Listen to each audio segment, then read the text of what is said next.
औज़ बिल्लाहि मिनश्शैतानिर्रजीम बिस्मिल्लाहिर्रहमानिर्रहीम। मैं उम्मीद करता हूँ कि आप सब दोस्त खैरियत से होंगे।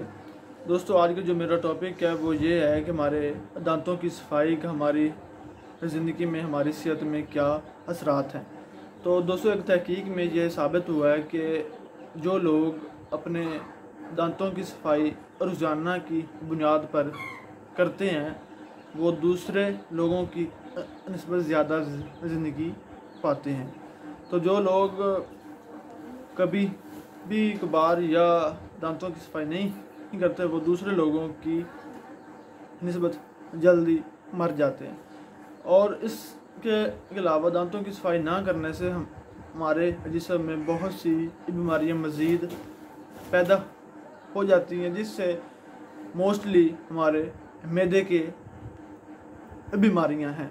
तो इसलिए हम सबको चाहिए कि हम अपने दांतों की सफाई रोज़ाना की बुनियाद पर करें।